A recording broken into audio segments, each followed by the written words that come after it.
Good evening. How are you guys doing? It is currently, let's see, 11:21 p.m. I just left my brother-in-law's house. We had so much fun tonight.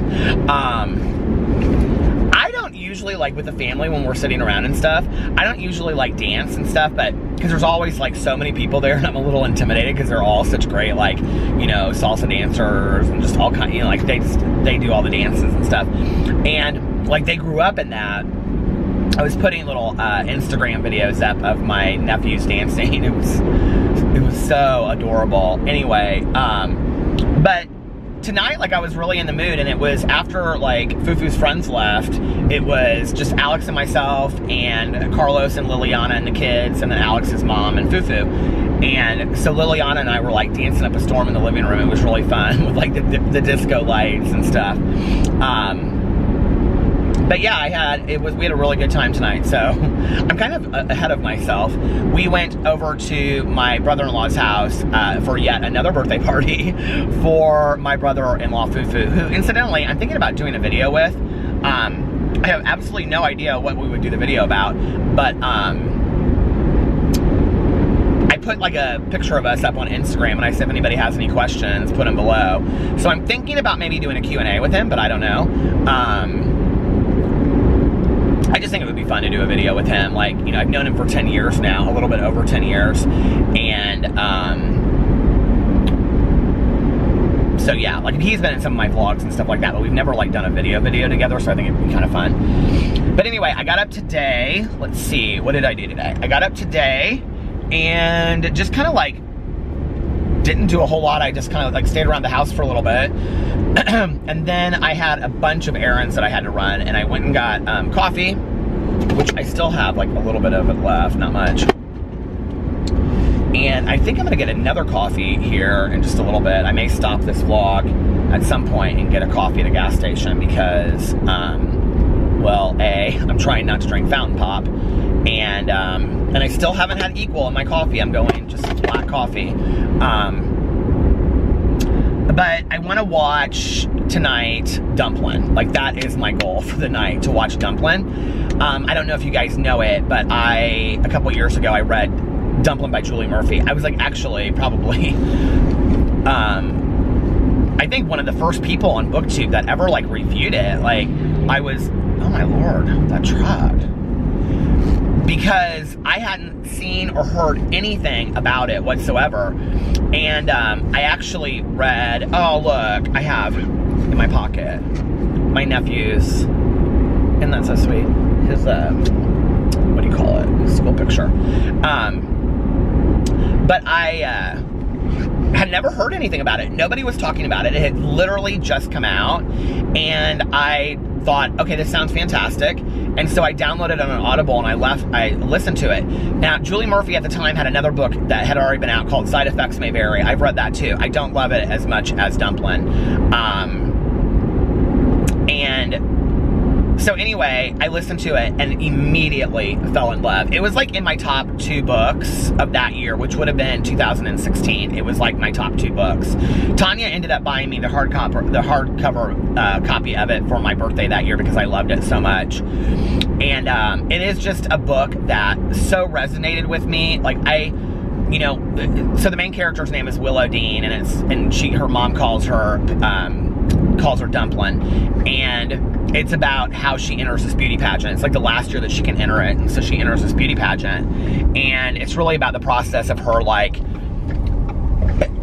it's about a bigger girl that doesn't want to lose weight. Like, she doesn't want to succumb to society's standards of, like, getting thin. And it has such a fantastic message. And Willow Dean, the main character, who is Dumplin', is kind of a bitch sometimes, honestly, like in the book. I don't know how she'll be portrayed in the movie, but the movie is with Susan Sarandon. And Susan Sarandon plays her mom. And her mom used to be, like, a beauty queen.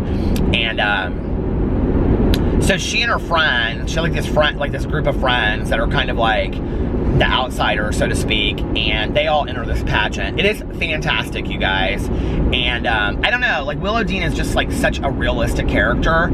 She's like somebody you would know in real life, and the story just, like, so resonated with me, and I'll just never forget her. There are so many moments in the book that just like, as images, they stick with me. I'm so excited to see this movie. So I'm vlogging early tonight so that I can go home and I can watch the movie. But then the sequel to it, well, it's not a sequel, it's really like a spinoff, is called Puddin', and I read that this year.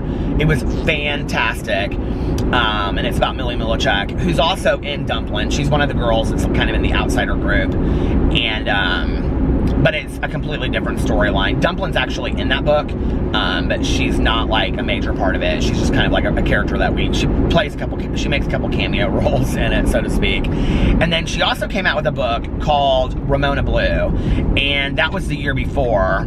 So 2016 would have been Dumplin', 2017 would have been Ramona Blue, and 2018 was Puddin', and every one of those books was fantastic. I did not love Side Effects May Vary. It was not one of my favorite books. It wasn't horrible. I mean, as a first book, it was fantastic, you know, but it wasn't one of my favorite books of hers.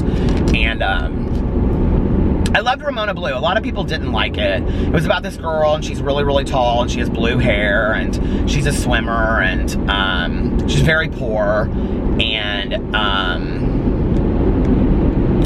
it's a lot about sexuality, and it was fantastic. I thought it was just really well done, and I loved that book. But a lot of people didn't like it. I don't know why. And I actually think it would make a really interesting movie as well. So the premiere was this weekend, and I think it came out on Netflix late last night or today, because I was watching the Christmas Chronicles last night, and when I pulled up Netflix, it was like, it had come on, and I thought, okay, I gotta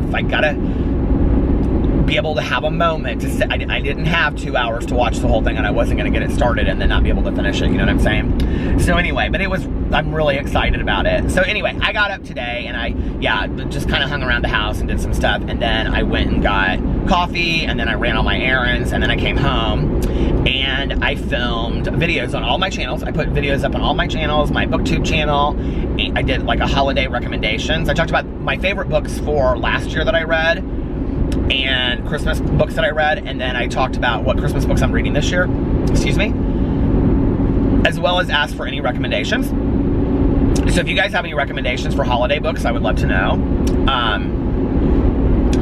And then my Peterisms, I did a video about the holidays, like getting through the holidays. I read a meditation from Melody Beatty and talked about it. And then I did a video on my review channel. I did the Captain Crunch Christmas cereal review. It was really fun to do. And then I did a video about Trisha on my main channel, and then my vlog. So I got videos up on all of my channels today. I'm trying to work back towards, like, you know, getting to the point where I'm like posting videos every day again, because I miss doing that. I mean, the videos on all of my channels. Today, like, from the point that I started filming to the point that I was done filming, it took me about 3 hours to where everything was up. So, I mean, it's realistic for me to get that done. I mean, because, you know, and I don't edit, and there are people out there that edit the hell out of their videos, and it takes them, you know, 8 hours to just edit a video. So,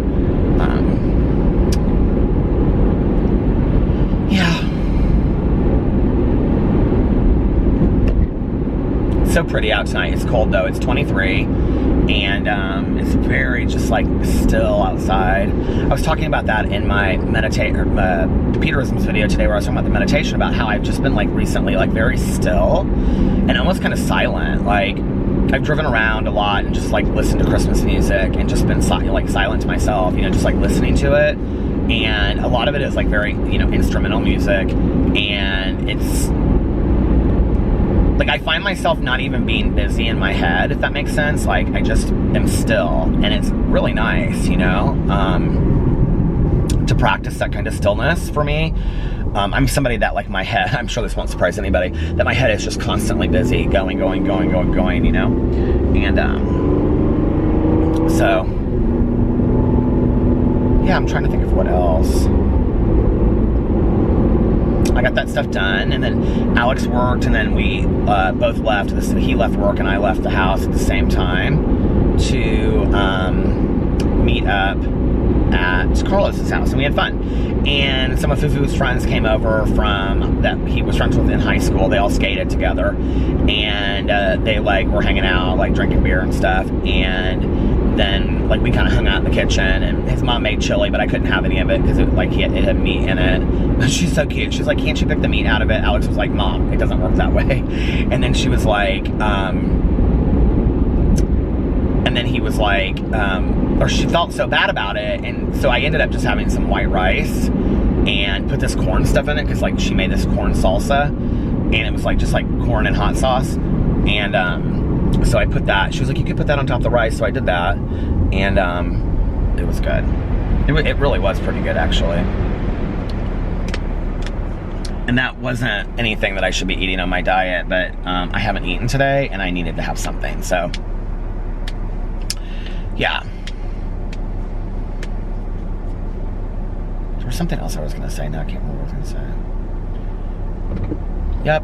And then we, did the birthday cake with Fufu again. I said, how many birthday cakes have you had now? He said 3. And he goes, 1 the other night, 1 tonight, and then his girlfriend made him 1 before he left. And they went out to dinner somewhere really nice and stuff. I said, well, that's cool.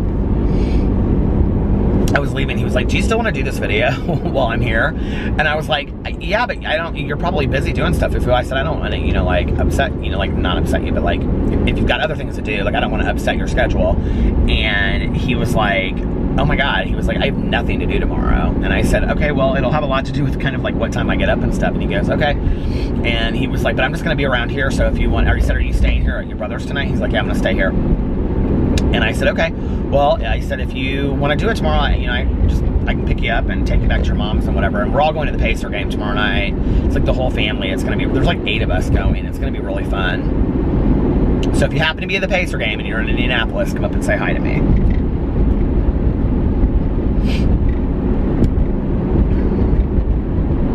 It's so nice just like hanging out, with family, and it's so like relaxed. I just love that,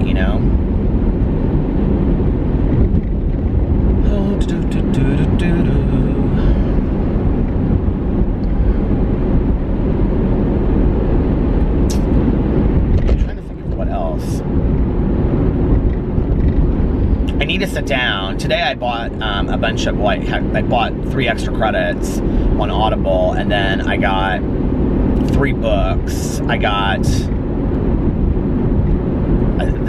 The Adventures of Holly Chase, or the Haunting of Holly Chase. It's a holiday book. It's kind of like a retelling, I guess, of like Christmas Carol, but it's like a young adult book. And then I got Augustin Burroughs' You Better Not Cry, I think is what it's called. And it's a collection of short stories, like Christmas short stories or essays. I love his work so much, and I have never read it, and I'm excited about that. And then I got David Sedaris' Holidays on Ice. But all of those are really short, and I'm like, I need a couple other things to listen to, because I'm almost done with Harry Potter. Can you believe it? I cannot believe I'm almost done with Harry Potter. And that is so pretty. Some of these light deals that people have up this year are just so gorgeous. And I'm like, as soon as I get done with that, I'm just going to powerhouse through these holiday books. I'm excited. And I also need to make a list of all the holiday movies that I want to watch. I got like halfway through Christmas Chronicles last night. It is really good. Like the Netflix Christmas Chronicles, if you guys haven't seen it, it's really a cute movie. It would be a great movie to like sit around with the family and watch it together. It's like, it's modern but funny, and it's not too super cheesy. I don't know why. Has anybody else watched it and gotten Adventures in Babysitting vibes? I was like watching it last night, and maybe it's because they end up in Chicago. I'm not ruining it for you, but they end up in Chicago. And I'm like, there's something about this that remotely feels like Adventures in Babysitting to me, which is one of my all-time favorite movies, by the way.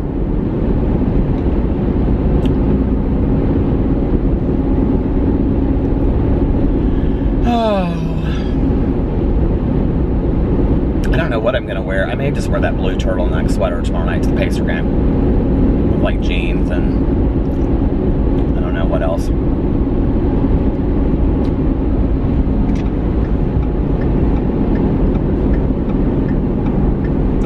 I wonder when we're supposed to get snow next. I'll pull in here in a second and look and see when we're supposed to get snow. I have this button-down collared. I actually wore like a button-down collared shirt. Can you see? It's like blue and like dark blue plaid, and I've had it forever. And can I just tell you, It's 2XL from Target.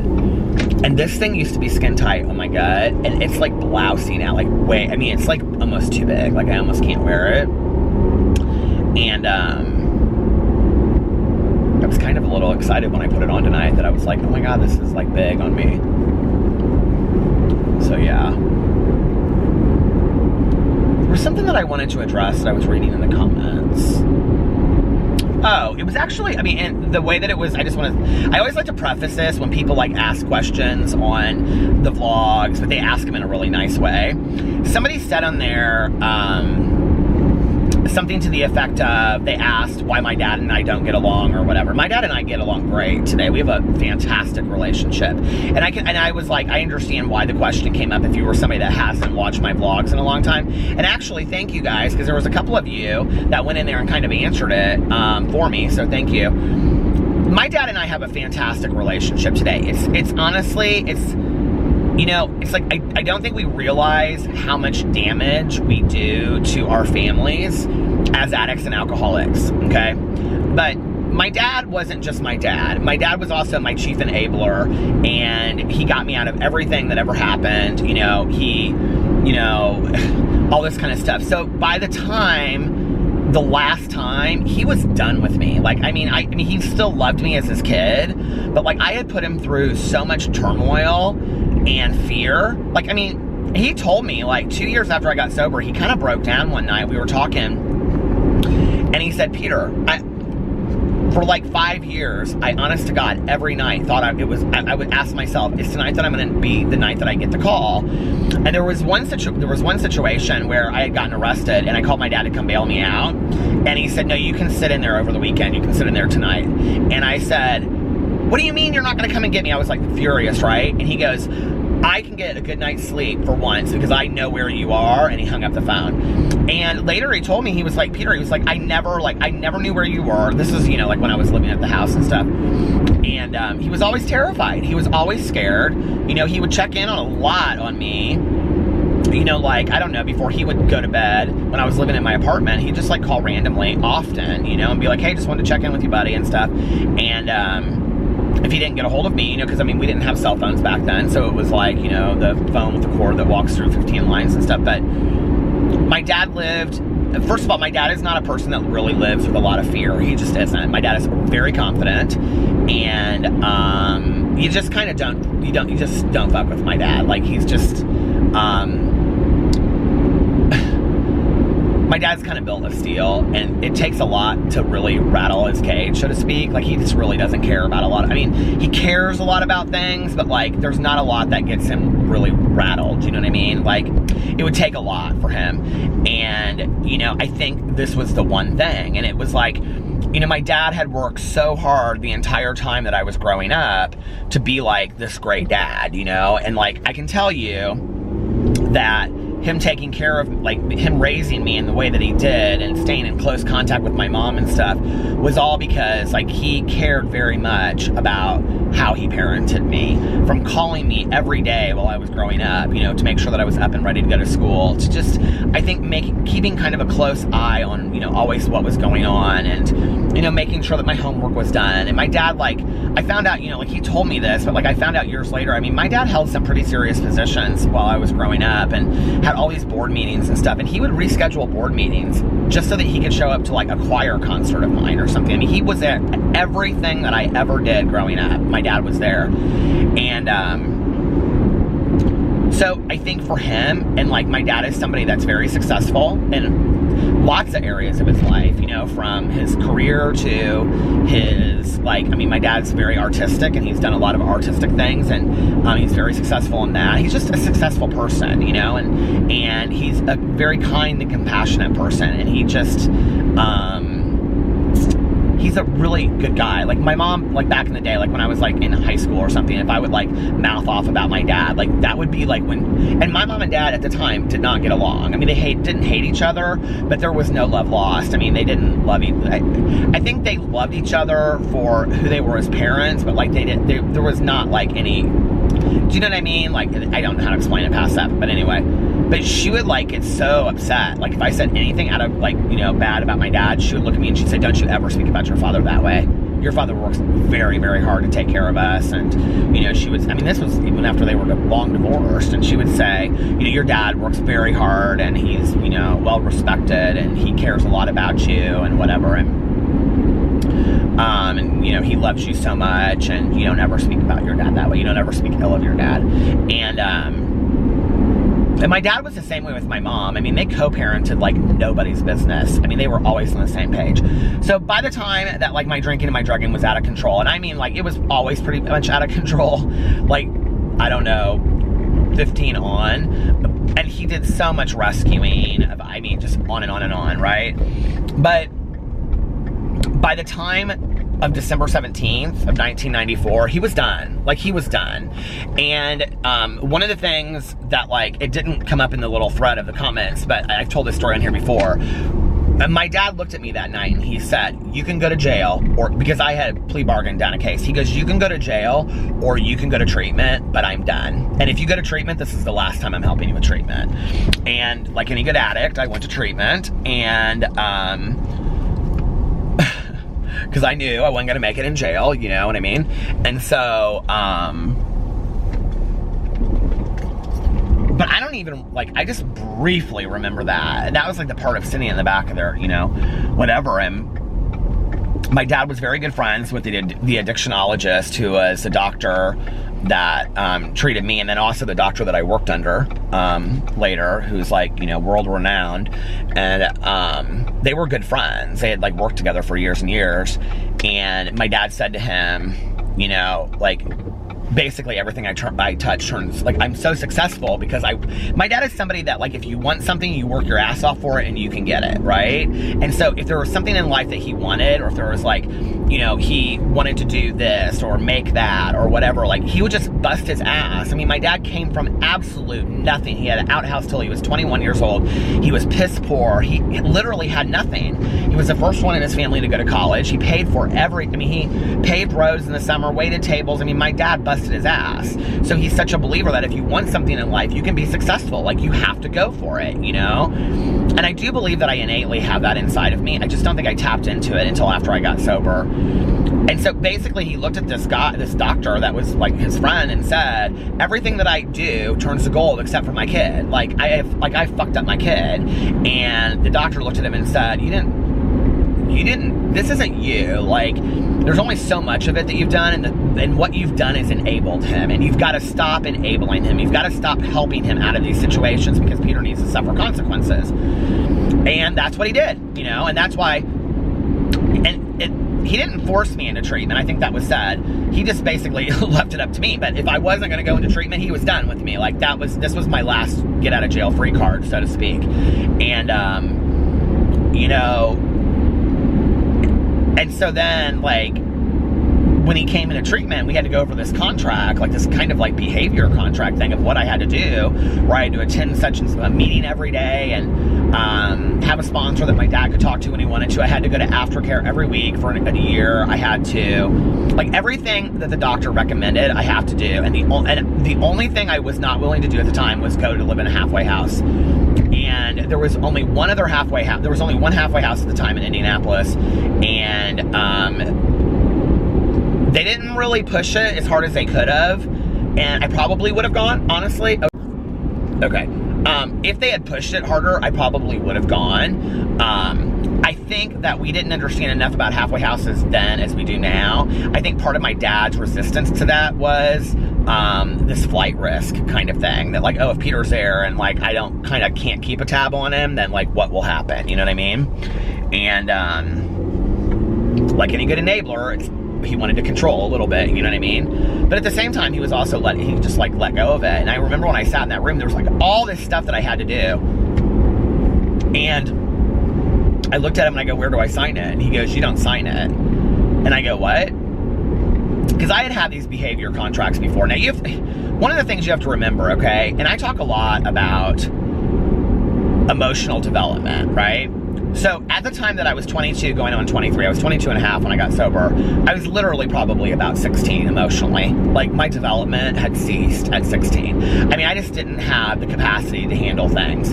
What's interesting is that once I got sober and I started hanging around adults, okay, that acted correctly, and I started working and going back to school, it's like I aged up, like I caught up at some point, you know? And not that I still don't fuck up, or I haven't in my life, you know, like human beings aren't perfect, let's be for real. But, you know, I have ways to work on that today, thank God. And I love this chapstick so much, but I wouldn't say it's my favorite. This Academy of Color or whatever. So anyway,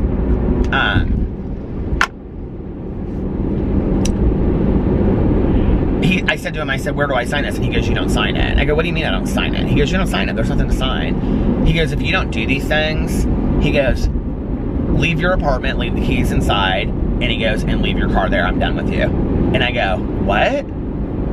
And he goes, I'm serious. Like, I'm done. Like, if you don't do it this time, he goes, I am literally, he goes, I'm just giving you sobriety, like, on a silver plate. He's like, if you, a silver platter. He's like, you either do these things or you don't. He was like, but you're, like, this is, all I'm asking of you, for you to save your own fucking life, you know?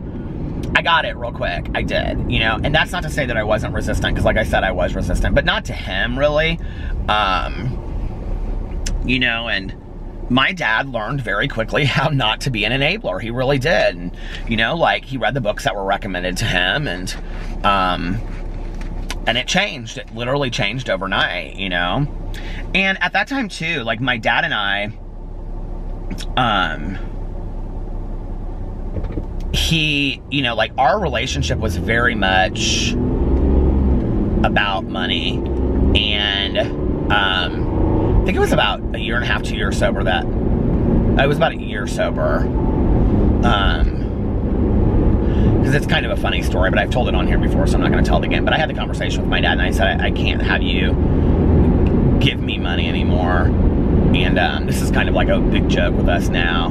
And he was like, I'm totally fine with that. And he's helped me out a few times since then, but my dad, like,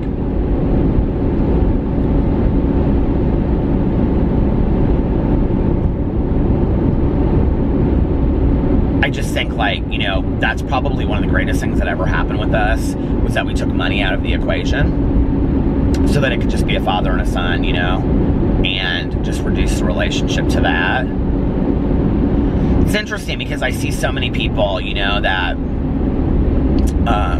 I have so many friends of mine that have these very complicated relationships with their family members or parents over money. And, like, you know, their parents will write them a check for $5,000 at Christmas, or, you know, do this or do that. And I think there's, like, this misconception, you know, like, that all parents do that make a certain amount of money. And I'm like, my dad, he doesn't do anything, like, first of all, my dad would never hand me cash, okay, period. As a drug addict in recovery, it wouldn't matter if I was 50 years sober. My dad will never give me money again like that, just cash money. He would never, like, for not for a reason, you know? And, like, the few times that he has helped me, it has had to have been a very good reason, and I've paid it back. And that was part of the deal. Like, you know, so it's interesting because I have so many friends of mine, I'll be like, oh, how are you guys doing this? And he's like, oh, you know, somebody will say, like, oh, my dad, you know, he gives us a check for $10,000 every Christmas. He gives all the siblings. I'm like, that must be really nice, you know? But at the same time, I don't know that I want what goes with it. And my dad and I, we work much better having a relationship where that's just not the case, you know? And I love my dad, and I know my dad is very proud of me. And I don't think that he would have, I don't think we would have the same relationship if it was tied to that, if that makes sense, you know?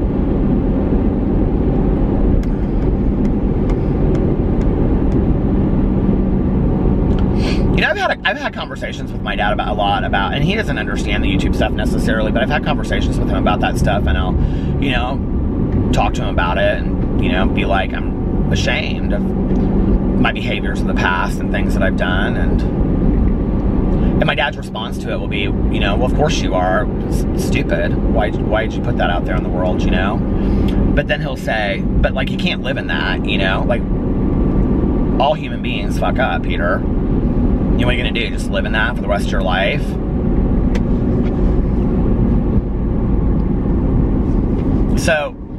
I don't know, my dad is just like,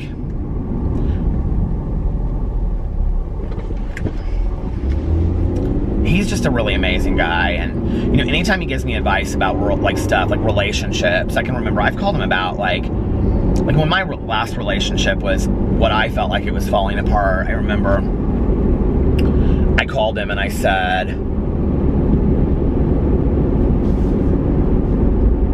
Dad, okay, I'm pausing, like, do I really want to share this on here? I think I've shared it on here before, but I said, Dad, you know, like, how did you know when it was, like, over with you and Mom? And he said, why are you asking me this question? And I said, I'm just asking. And he's like, is this about you guys? And I said, mm-hmm. And he said, when he goes, oh, wow. He goes, that makes me really sad, you know? He goes, because if you're asking that question, you're probably already there. And I think the reality was I was already there, as was my ex. I mean, we talked later. I mean, we were both, like, really, I think, ready to get out of the relationship long before. But, you know, my dad just doesn't, like, bullshit about stuff. Like, he just kind of says it how it is, you know? And,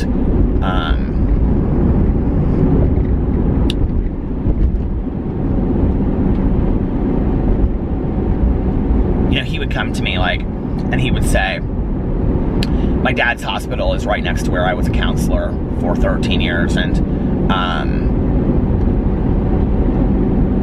so there would be, like, you know, he would have people that had gone through, like, treatment there and stuff. And you know, like, I grew up my whole life with people being like, oh my God, is your dad so-and-so, you know? And they'd be like, oh my God, your dad was so fantastic, and he did this and he did that. And I grew up with all of that, right? And my dad would call me and he'd be like, oh my God, this person's, like, stopped me today, and they said that I could say something to you, you know, whatever, but I just want you to know, like, they said that you, like, you know, that you were, like, the best counselor they ever had, and blah, blah, blah, blah, whatever. And, you know, I called so-and-so, the doctor, and I told him, I was like, oh my God, you know, like, somebody's calling about my kid that, you know, you got sober. And he's like, hey, I didn't get him sober, you know? And that would happen quite a bit, you know, where, you know, people would, like, stop my dad and be like, do you know, like my dad called me one time and he said to me, he goes, do you know how respected you are? And I said, what are you talking about? And he goes, do you have any idea how respected you are? He goes, your name came up in a clinical meeting in my work environment that had nothing to do with me whatsoever. And he was like, somebody was quoting, like, what they had heard you, like, you know, talking about at, like, the speaking engagement thing. And I don't know, it's just really cool for the turnaround to come full circle. And that never would have happened had I not gotten sober, you know? Had I never gotten sober, are you kidding me? My dad, at 46 years old, if I was still using, I would still be that screw up that my dad had to fix and take care of. And the reality is, I would have no relationship with him today because he was so over it at 22. I can't imagine what that would look like today. Not to mention, I know my stepmother wouldn't have stuck around if my dad had continued to take care of me. He was so done with it. She was way over it, way before me, or way before him, you know? And he told me later, he said, like, she said to him, like, 2 weeks or a week before I got sober or something like that, she said to him, you've got to, like, cut this off. You've got to stop helping him out. You've got to take the car. You've got to, like, you know, stop paying his bills and all this kind of stuff. Because my dad was in college. My dad was helping me with everything at that point, right? Which is why it was so important for us going forward, for me not to have any, like, financial, like, obligation to I couldn't be have my dad be responsible for me financially. I had to take care of myself, or we couldn't have a relationship. We had to take that piece out, right? And so, you know, she said, and he kind of got real upset. He goes, I can't do that. And he wasn't there yet. I mean, we're talking just 2 weeks before, right? And she said, why not? Like, what's your fear? And he said, I'm afraid that he will either end up stealing, selling drugs, or prostituting. And my stepmom looked at him. Okay, imagine these kind of conversations between parents. And if you're family members that have gone through this shit before, okay, you know it's this harsh. And he said, I can't. And she said, why not? And he goes, because I'm afraid he'll end up stealing, you know, dealing drugs, or prostituting. And my stepmom looked at him and she said, how do you know he's not doing that already? Like, seriously, you know? And I think that was just, like, what was so, like, I think that might have been a huge part of, combined with then like me putting my car in the ditch, was and driving halfway through a restaurant. You know, I mean, I didn't drive through the restaurant, but I like skidded up through the kitchen and took out some of that. But I think that with all of that was like, my dad was just like, I'm done. Like, I'm done. Like, or he's going to end up dead. He's going to end up, you know, like at some point he's going to end up dead. And I think my dad knew that like he couldn't live with himself if I died and he was supporting what I was doing. Like, I think he knew like enough about himself that he wasn't going to be okay with that. So yeah, my dad and I mean, it took a long time. I'm not gonna lie. Like, my dad did not trust me for a very long time, you know? And,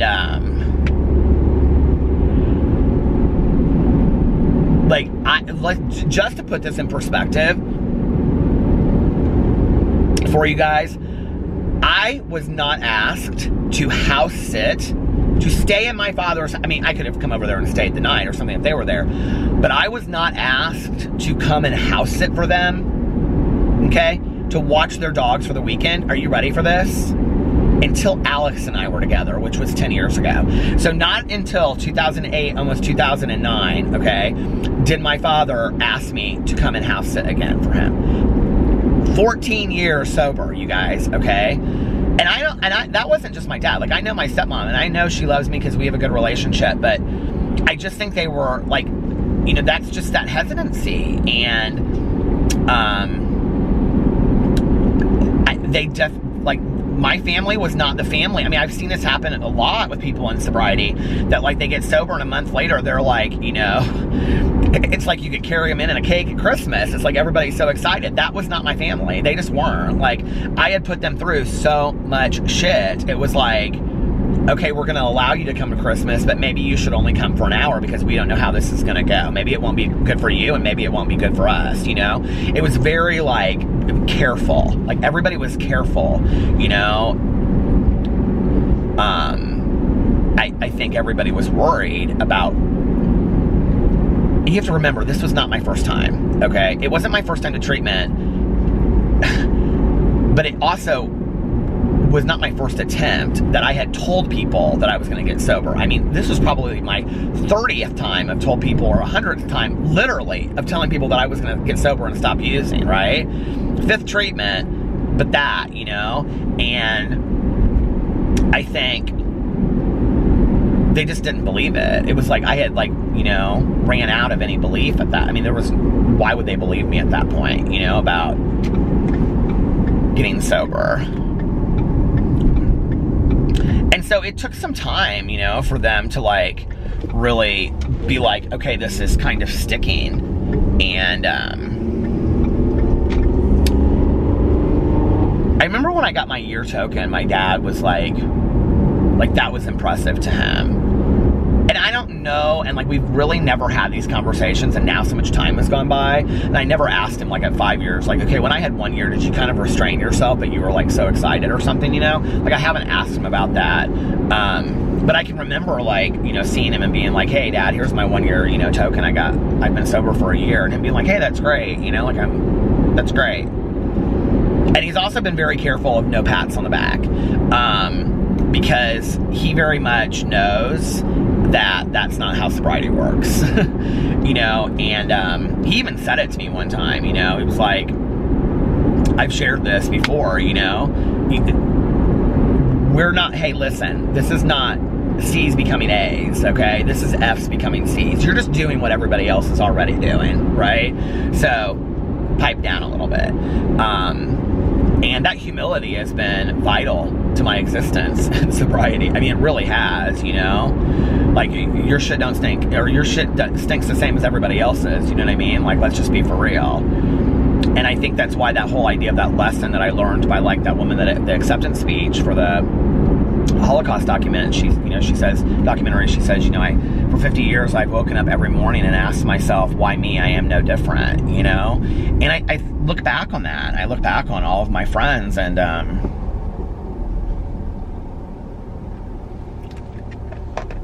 have so many friends that I've lost. I was sitting in the meeting on Tuesday night, you know, and it was like, there was this guy that used to come to meetings, and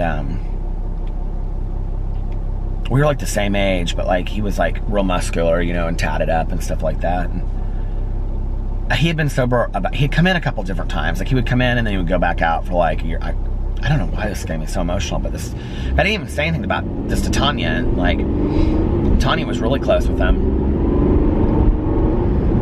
And he would always come into meetings like and sneak up behind me and like put his arm, you know, like his hand like on my neck, like really hard, because he was like a lot taller than me, and he'd be like, "Hey, what's going on?" You know? And I was like looking across the room, because we sit up in different groups. It's like in a church gymnasium. And I was like looking across the room, and I saw this guy that kind of looked like him. And I was like, oh my God, it's so-and-so. Like, I haven't seen him in a long time. And like, I was like, he's gone, you know? Like, he went back out and he overdosed and he died. And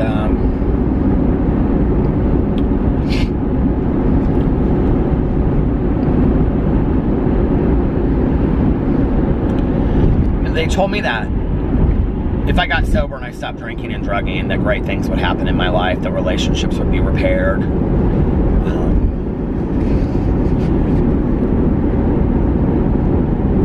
Financial insecurity would go away, fear would go away. You know, I would cease fighting anyone and anything. And those things come and go for me. Like, it hasn't been like my whole life since I've gotten sober I've had no fear, or I haven't fought back, you know, and things like that, because it's just not the case. And I am human, and I have, you know, the thing is that recovery gives me all these toolboxes today, but one of the greatest things that's come of it is me and my dad fixing our relationship, you know? There was a long time, I would say from 5 to 10 years, that there was still like, it was like my dad and I had gone so far in the relationship. And the other thing that's interesting too is that, like, so my first boyfriend and I got together, like my first legit like living with boyfriend, got together when I was about a year sober, like a little bit before that. And then we were together for almost 5 years. He and I traveled a lot with my dad and my stepmom. Like, I mean, we went all over the place and traveled. And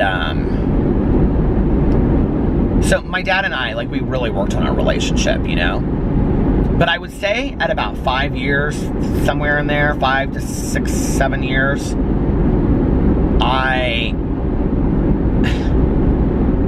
I feel like I felt like I couldn't close the gap, if that makes sense. Like, I couldn't, like, we had gotten as far as we were going to get, and then it wasn't going to get any further. And if you're sober, I think you'll know what I'm talking about. It's like, in some relationships, what you realize is, like, you've done so much damage that there's still going to always be that scar that you're not going to be able to, you know. And I thought that was what it was. And then I got diagnosed with epilepsy, and I had this seizure. And, you know, I almost died because I was driving a car, and my dad, I could just, the look on his face when he came in the hospital, he was terrified. And what was different this time, okay, was that we were in a hospital, his hospital. He was staring over me, looking down on me, okay, scared that he was going to lose his kid. The difference was this time it wasn't about drugs and alcohol. And I think it put everything in perspective for him, that I wasn't who I had been before. And our relationship, I mean to tell you, after that, like, catapulted to the sky. And ever since has been really good. And when my mom passed away, because she, I was thinking about just like the whole funeral, going over to my dad's house and asking him if he would speak at my mom's funeral and stuff, which he did, and he gave a fantastic speech. But and she would have loved that. But, you know, my mother and I left no words unsaid. Like, we said everything we wanted to say to each other. And I know that. I mean, I in my soul know that. There was nothing that we hadn't said to each other. Unless she had things that I'm not aware of. But from my end, I had said everything I needed to say. I had heard everything I needed to hear from her. I have no resentments at my mother. I don't, I don't look back on my childhood and I'm like angry or pissed off about it. We talked it to death, and she took responsibility and I took responsibility for my behaviors, and we talked about them. And, there was so much healing that occurred in the 12 years and 11 months that we got to be sober together. When that happened, I vowed that I was not going to, if I couldn't have the possibility of losing a parent and not having said everything I needed to say. And I think that act of losing my mother and having said everything I needed to say to her is probably one of the reasons why in my life I overshare, I've always been somebody that lived out loud. I've always been somebody that overshared and things like that. But I think, that's probably one of the biggest reasons why was because, I just don't want to look back on stuff, and, be like, well, I never said this to my dad, or I never asked him about this, or whatever. I'm going to turn back and go the other way. It was kind of a fun little out there in the country, right? But, I don't want to look back and be like, I never asked my dad about this, or, even with what I was just saying, a little bit ago, I don't know, if before I had the seizure, if, what that gap was about or whatever, but, I don't need to know that today. Do you know what I mean? I know my dad and I are good. I know my dad loves me unconditionally. I love him unconditionally. I'm proud of him. He's proud of me. There is nothing that we haven't said to each other that isn't, been cleaned up and cleared up and made right. And you know what I mean? If I passed away tomorrow, if my dad passed away tomorrow, we're solid, And I think that's where you want to get in a relationship, right? And I try to have a lot of my relationships in my life be like that. That, I just don't like there to be a lot of words unsaid. It's hard though, because the other person has to meet you there, and they have to have, feel the same way. So, oh my God, it's gonna stop. Hold on a second, I'll be right back. Okay. So yeah, my dad and I have a cool relation. He's a cool guy. Very, very private. Very private. And I've made that very clear in many of my videos when people have asked me, would he be in a video? I think if I really pushed the issue, he would say yes. But he really doesn't. My dad and my stepmom are very private people, and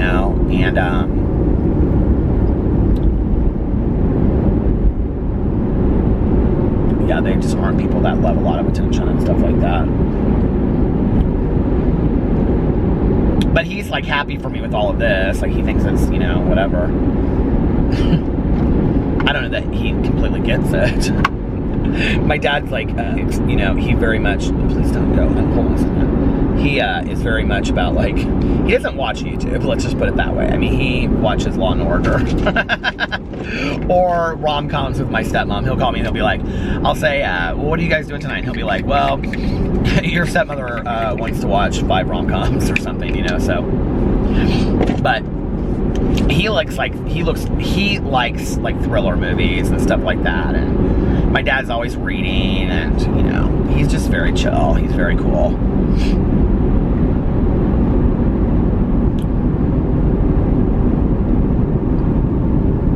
My dad was quite the adventurer when I was growing up as a kid. He did all this, after he and my mom got separated, he did all this, really crazy stuff. Every year he would go to Banff, fly into Banff, and then go into the Canadian Rockies, and he would hike in the mountains. My dad had a big beard, and he wore trucker hats and Patagonia jackets. I don't have one. I have North Face. But my dad, people say I look like how my dad did when he was my age, and it's funny because we do a little bit, but my dad was such the adventurer, and he would go on these medical missionary trips to Honduras and places, and there'd be 10 of doctors living on a house or living on a sailboat, and then they would swim in with their backpacks of supplies, to shore, and they would do do all this stuff while he was there. My dad just was a very cool guy, and just, I don't know, just a really good guy, you know.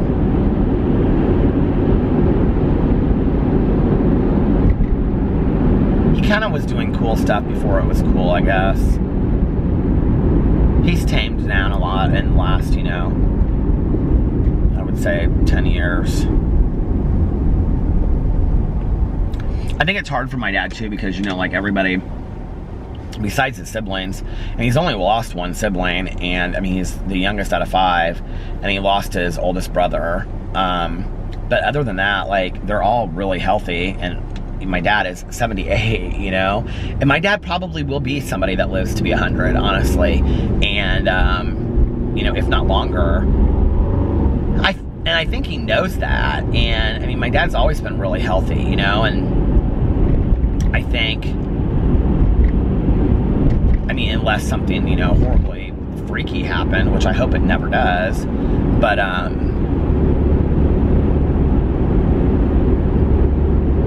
think it's hard for him, like, as he gets older, when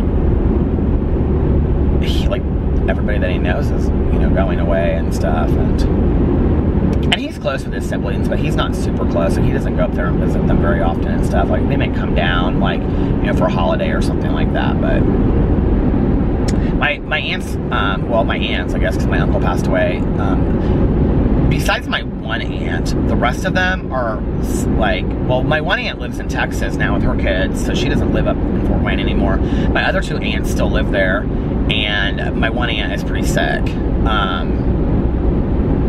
So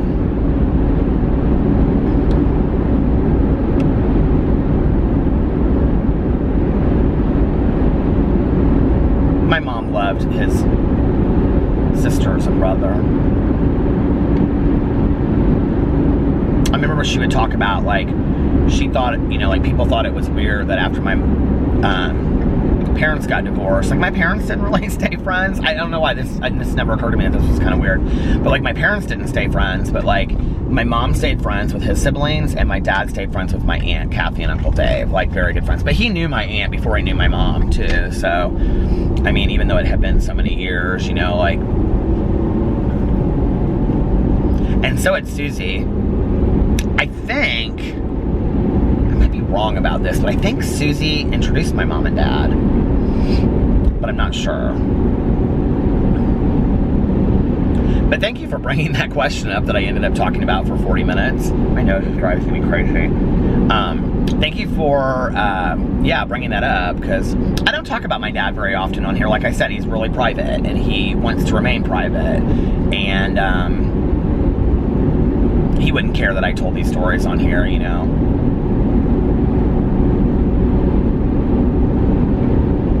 He's a good guy.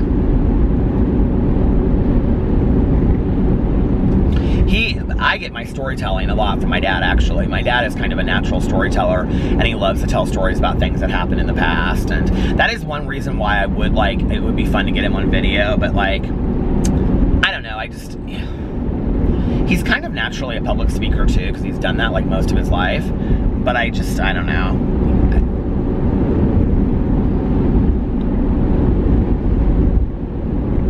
I think I trimmed my beard today, and I did not trim around my nose. I think that's part of the problem. So anyway, yeah. He's cool though. When I was growing up, and we would, like, go to Fort Wayne, and we would, like, hang out with my aunts and uncles and my grandma and stuff like that, they would all, like, just sit for hours and tell stories of when they were growing up as a kid, you know, and they would tell me all these stories about my dad, that, you know, these hilarious stories, and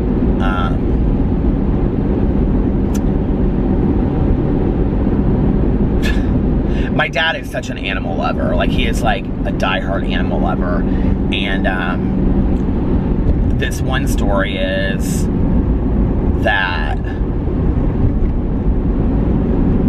like, Like, his very first dog was this German Shepherd, and you can, like, still bring it up today. He has this frame. My mom gave me the picture, and she like, when I was probably, I don't know, 12 or 13, and she got it framed, and she said, I want you to give this to your dad for Christmas, because it'll mean a lot to him, and because she had found it, and it was a picture of my dad and his very first dog that he had, this German Shepherd, and he's sitting on the steps of this outhouse that was, like, built. It was, like, 4 steps up, and he's sitting there with, like, his dad's army hat on, because my grandfather was in the military, and my grandma got pregnant, like, right before my grandfather left to go to Germany, and so my dad didn't actually meet his father until he was 4, and so then he would always wear his, you know, army hat, and he's sitting there on these steps with this army hat on, and this, like, dog right at his feet. It's such a great picture, because it's like my dad at, like, you know, 6 or 7 or something like that, but he looks exactly like he does today in the face. And he has it sitting on his mantle, and it's such a cool picture. But anyway, at one point, like, he and his best friend, they would, like, you know, stray dogs were, like, a big problem back in the day. This is in, like, the 40s. My dad was born in the 40s. And they would, so he and his best friend would, like, you know, like, if there were stray dogs that were, like, in the neighborhood or whatever, they would take them and they would, like, bathe them and they would, like, feed them. Well, my grandma, like, they had, like, this shed out back they just, like, used to store stuff in. Well, she walked in it one day to get something, and, like, my dad was at school, and he and his friend, like, they were, like, 9 or 10 at the time or something, but, like, he and his friend had, like, cleared it out and backed all the stuff in the corner, and she walked in, and there were all, like, these blankets on the floor, and there was, like, 8 dogs in there, and they were all, like, just sitting in these blankets, and my dad, like, and his friend had been, like, bathing them, feeding them, taking care of these dogs, and they were trying to adopt them out to, like, people in the neighborhood and stuff like that. I think that story is so sweet. He's still like that. Like, we would go on vacation, like, when I was younger, and it'd be like he and my stepmom and I, and we'd go somewhere, like, you know, I don't know, St. Martin or something like that, and, like, he would literally take, like, 20 rolls of film, and we would get back, my stepmom would be, like, going through the pictures in the kitchen, and she'd just be laughing. She'd be like, your dad cracks me up. And he would literally, like, follow, like, a lizard around on the beach for an entire day. Like, he would just take, like, I mean, 3 rolls of film just on a lizard, you know, and or a bird that was, like, walking to the beach, and he'd do, like, you know what I mean? So you got, like, the bird, like, walking in, and then he liked to, like, put them together and stuff. Like, my dad just always loved, like, nature and animals and stuff. He's just very cool. I haven't actually told the Mrs. Ducky stories on here in a long time. I should save that for the summer. The Mrs. Ducky stories are so cute. My dad has a pool, and there was this duck. It probably was not the same duck every year, but he always acted like it was, and her name was, he called her Mrs. Ducky, and she would come, and she would, like, lay her eggs right next to the pool, okay, like in a nest, and then she would get in the pool, and she would swim around, right? So she lived there, like, next to the pool, because they weren't, like, they don't really use the pool that much anymore. I mean, it's a nice pool, but they don't use it very much anymore. So my dad goes out, and he buys this, what do you call it? Is it a playpen? Is that what we call it? Where kids, like, you know what I'm talking about? Like okay. And my dad is like Maverick, like, what's the guy's name? Is it Maverick? The guy that, no, MacGyver, like, with creating stuff. So he creates this slide, okay, and step, like, slide and ladder kind of thing on one side of this playpen, so that the Mrs. Ducky can slide from the playpen into the pool and then come back up on this kind of, like, these little step things, right? And my stepmom and I are like, I mean, he spent like a week doing this, because, like, she had come the year before, and he was like, now I know Mrs. Ducky is going to come back. And he, like, took all these pictures of us. We were in the pool with Mrs. Ducky, and she'd be, like, 10 feet away. She wouldn't get too close, and he'd say, don't get too close to her. Don't get too, you know. So anyway, he was sure Mrs. Ducky was going to come back, right? So he made this whole elaborate deal up and all this kind of stuff, because he had done it kind of like the year before. She was there, and so he put the playpen out there. He didn't do it all elaborate the first year. But anyway, so she came back. And, like, I mean, but, like, for 2 or 3 years, there was, like, this duck out there. I don't know if it was the same duck or not, but he always called her Mrs. Ducky. He'd just sit out there for hours and watch Mrs. Ducky, you know. My dad's so funny.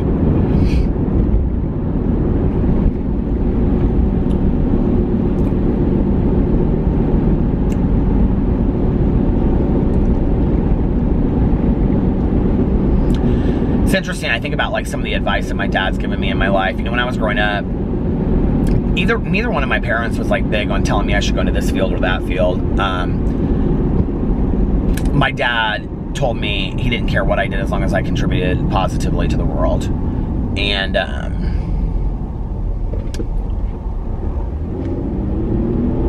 you know, he also said to me, like, I can remember having like a conversation when I was like in college about like careers and all this kind of stuff. And he said, you know what? He said, do what you love and the money will follow. And if you do what you love and the money doesn't follow, at least you're happy anyway, he told me. And I think that's really true in life, you know? Some of the happiest times in my life was when I was the poorest, making the least amount of money, you know what I mean?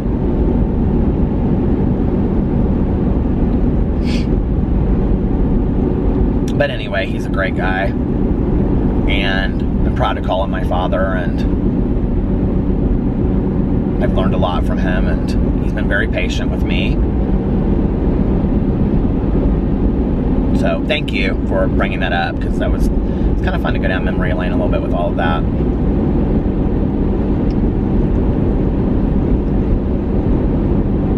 I was talking to my friend, speaking of animals, I was talking to a friend of mine earlier today who's been a vegetarian since she was 15 years old. She's 41. And I said, can I ask you a question? And she said, yeah. And I said, like, I am so overwhelmed with doing these reviews for my review channel and getting like caught up in like what has gelatin and what has this. And now I'm like to the point where I'm like looking up everything. Like, is this vegetarian?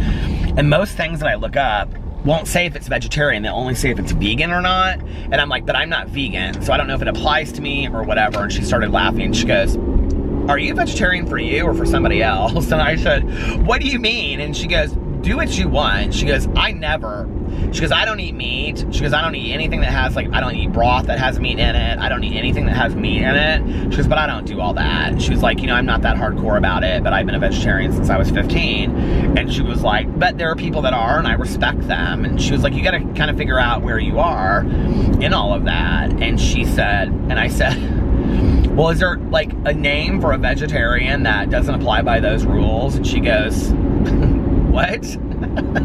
She just didn't get it, you know? I was like, I'm just confused. Like, I look stuff up and half the time I can't find out, like, if it is or if it isn't, you know, and I want to do these reviews. And she goes, just fucking do the reviews, Peter. She was like, do what you want, you know? So.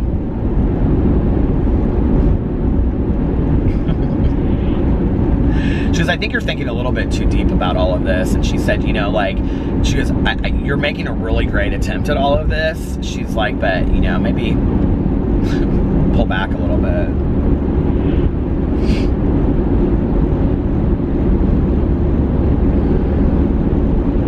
Okay, I was messing with the camera and then I had to, like, pick it up because it's, like, so hot. I'm like, I hope it's okay.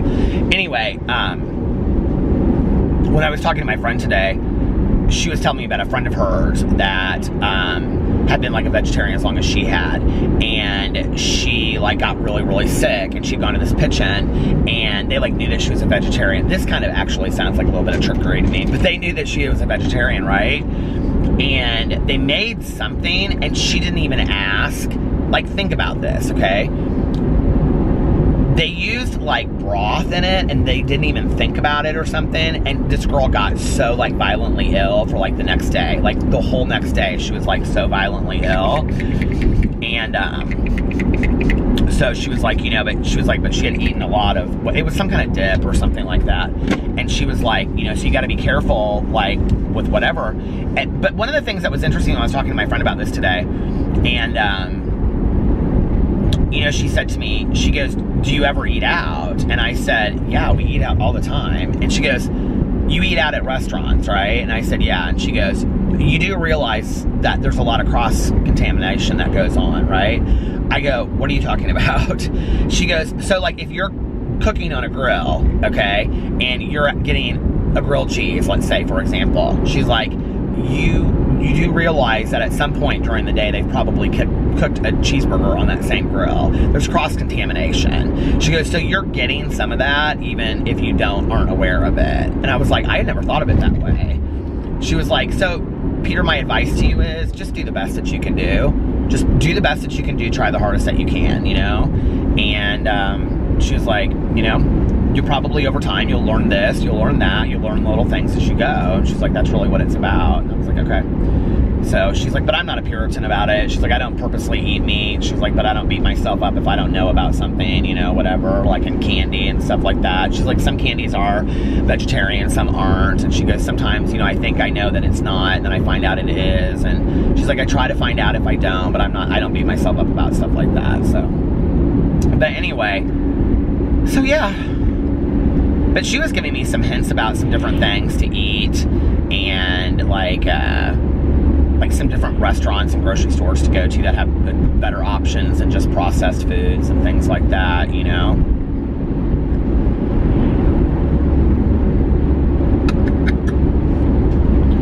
Anyway. I don't want to stay up too late tonight because I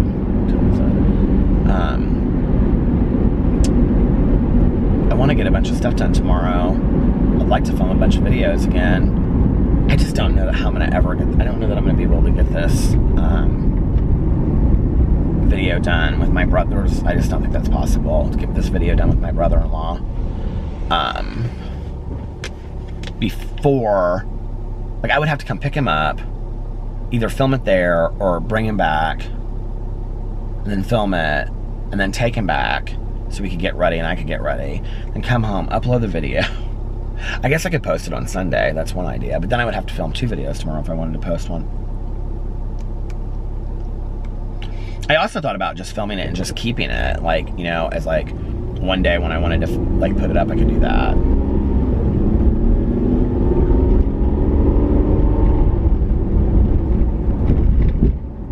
I should look at my Instagram and see. I feel like this nail, I'm about to like, I don't know what has been going on with me recently, but like, my nails have been like, you know, I'm so weird about my nails, right? Like little, like the edges of them, like just like chip right off. Like if I'm playing with it, like that's never happened to me before. I have like really strong nails. It's so weird. I should probably look at my Instagram and see if anybody even wants me to do. We'll see, because if I got any questions, then that'll mean that maybe somebody wants us to do a Q&A. But I should probably see what some of the questions are first. And, oh my god, I did get some questions. Woo, okay. Well, not tons, but let's see.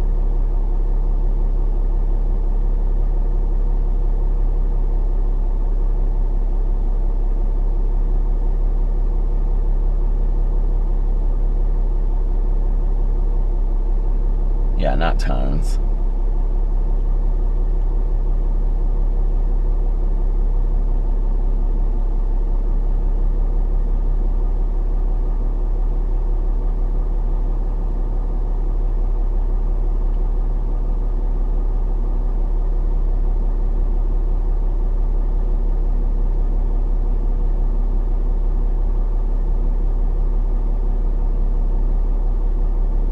Somebody asked what our pet peeves are about each other. That's interesting. I don't know what he would say, honestly. This is my brother-in-law. I moved the camera again. Okay. This is getting to the point now where I'm like moving the camera so much and it's like, okay, maybe it's time to like start ending the vlog. Do you know what I mean? Maybe it's time. Maybe it's Maybelline. Maybe it's time to start ending the vlog. Peter Monn. Peter Monn. Do you ever say your name and think it sounds funny? Peter Monn.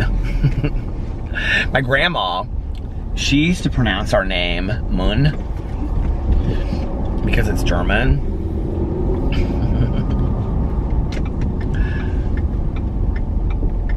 Maybe it's Maybelline. I said to my husband, I've said this on here before. One night I said, I was like in the bathroom, like getting ready for bed. And he was in the bed with the dogs. And I go, I'm like in the bathroom like this, doing all this stuff. And I go, do you ever like look in the mirror and make funny faces at yourself? Because I can do that and like make myself start laughing. He goes, no, why would you even ask me that or something? He thought it was the stupidest thing. He was like, I don't even know what he said, but he thought it was stupid.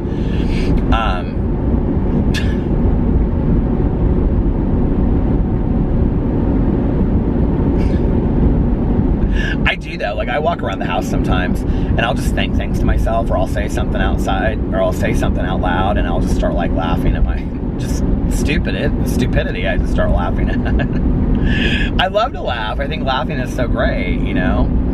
Or I'll start doing some stupid dance and then the dogs just kind of look at me. It's hilarious. So anyway. All right, you guys, listen, I'm going to get off here and listen to my Harry Potter a little bit so I can finish it this weekend before I go home and I start watching. I hope I can make it up, so I don't want to stay up too late tonight, but before I get home and go watch Dumplin'. And I'm thinking about, I might review it on my Peter Review Stuff channel, so you have to come over there and check it out. But anyway, so I love you guys, and I will see you. I hope you're having a fantastic weekend, and I will see you tomorrow. Bye.